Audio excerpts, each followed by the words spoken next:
Oke, halo semuanya. Kali ini kita akan melihat 7 hal baru yang ada di dalam kurikulum paradigma baru. Nah, jadi Menteri Pendidikan dan Kebudayaan Riset dan Teknologi Indonesia, yaitu Bapak Nadiem Anwar Makarim, mulai tahun pelajaran 2021 sampai dengan tahun 2022 telah meluncurkan kurikulum paradigma baru. Kurikulum paradigma baru sebagai penyempurnaan dari KTSP 2013. Ini adalah kata Nadiem. Nah, jadi kurikulum paradigma baru ini akan diberlakukan secara terbatas dan bertahap melalui program sekolah penggerak dan pada akhirnya akan diterapkan pada setiap satuan pendidikan yang ada di Indonesia. Nah, jadi sebelum diterapkan pada setiap satuan pendidikan, mari kita mengenal 7 hal baru yang ada pada kurikulum paradigma baru. Yang pertama, struktur kurikulum. Struktur kurikulum yang digunakan adalah profil pelajar Pancasila atau P3. Jadi, yang menjadi acuannya adalah profil pelajar Pancasila.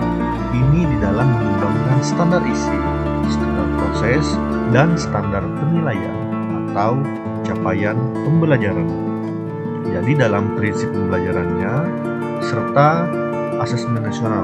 Nah, secara umum struktur kurikulum paradigma baru ini terdiri dari kegiatan intrakurikuler, yaitu berupa pembelajaran tatap muka bersama guru dan kegiatan proyek. Selain itu, setiap sekolah juga diberikan keleluasaan untuk mengembangkan program kerja tambahan yang dapat mengembangkan kompetensi peserta didiknya.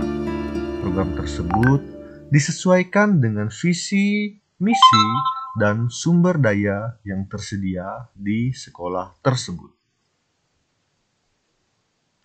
Jadi, adapun profil pelajar Pancasila yang dimaksud di sini adalah di mana ada 6 profil yang harus dimiliki oleh pelajar Pancasila. Yang pertama adalah bergotong royong. Kemudian yang kedua adalah berkebinekaan global. Yang ketiga, kreatif. Yang keempat, beriman, bertakwa kepada Tuhan Yang Maha Esa dan berakhlak mulia, mandiri, dan bernalar kritis. Ini adalah profil pelajar Pancasila yang harus dimiliki murid Indonesia di dalam kurikulum paradigma baru. Kemudian yang kedua, yaitu adanya istilah capaian pembelajaran. Hal yang menarik dari kurikulum paradigma baru yaitu jika pada KTSP 2013 kita mengenal istilah KI dan KD, yaitu kompetensi yang harus dicapai oleh siswa setelah melalui proses pembelajaran. Namun, pada kurikulum paradigma baru, kita akan berkenalan dengan istilah baru yaitu capaian pembelajaran atau CP. Ini merupakan rangkaian pengetahuan, keterampilan, dan sikap sebagai satu kesatuan proses yang berkelanjutan sehingga membangun kompetensi yang utuh. Oleh karena itu, setiap asesmen pembelajaran yang akan dikembangkan oleh guru haruslah mengacu pada capaian pembelajaran yang telah ditetapkan. Kemudian, yang ketiga, pendekatan tematik boleh dilakukan di jenjang di mana saja. Jadi, pelaksanaan proses pembelajaran dengan pendekatan tematik yang selama ini hanya dilakukan pada jenjang SD saja. Namun, pada kurikulum baru diperbolehkan untuk dilakukan pada jenjang pendidikan lainnya. Dengan demikian, pada jenjang SD kelas 4, 5, dan 6 tidak harus menggunakan pendekatan tematik di dalam pembelajaran. Atau dengan kata lain, sekolah dapat menyelenggarakan pembelajaran berbasis mata pelajaran. Nah, jadi apa itu pendekatan tematik? Pendekatan tematik di sini adalah pengajaran yang menggunakan tema. Itu merupakan proses pengajaran yang disampaikan melalui konsep atau ide-ide yang besar. Selain itu juga, pendekatan tema ini memperbolehkan setiap pelajar untuk menganalisis, membuat generalisasi, dan mengaplikasikan pengetahuannya. Kemudian yang keempat, jumlah jam pelajaran ditetapkan per tahun. Nah, jadi jika dilihat dari jumlah jam pelajaran, kurikulum paradigma baru tidak menetapkan jumlah jam pelajaran per minggu, seperti yang selama ini berlaku pada KTSP 2013.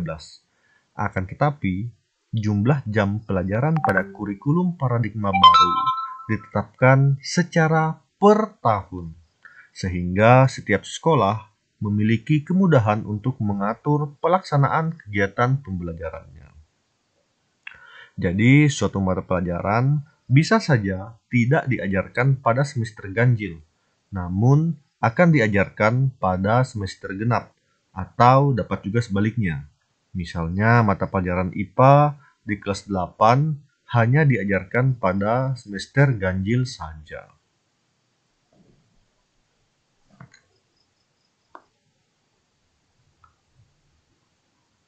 Kemudian, sepanjang jam pelajaran per tahunnya terpenuhi, maka hal ini tidak akan menjadi persoalan dan dapat dibenarkan.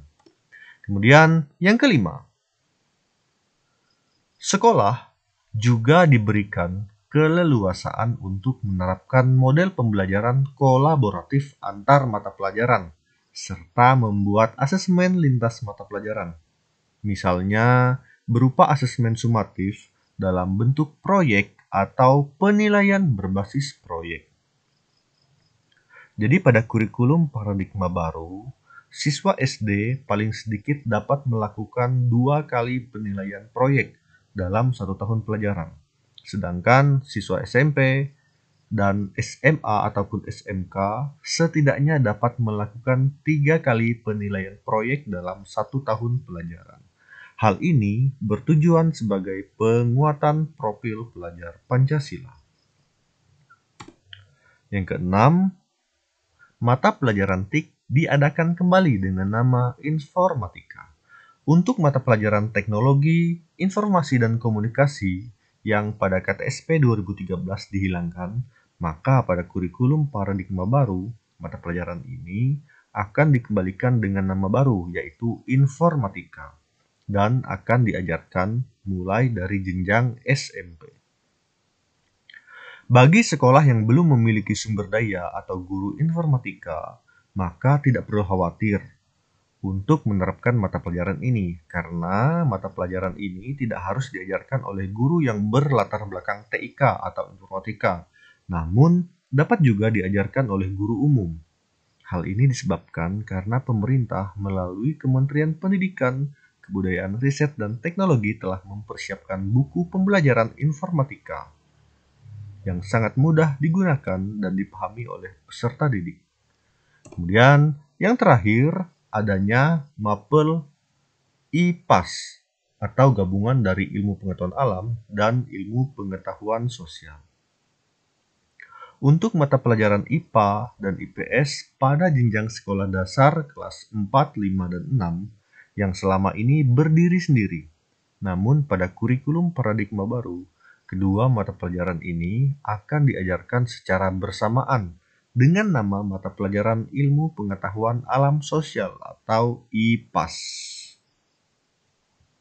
Hal ini bertujuan agar peserta didik lebih siap dalam mengikuti pembelajaran IPA dan IPS yang terpisah pada jenjang SMP.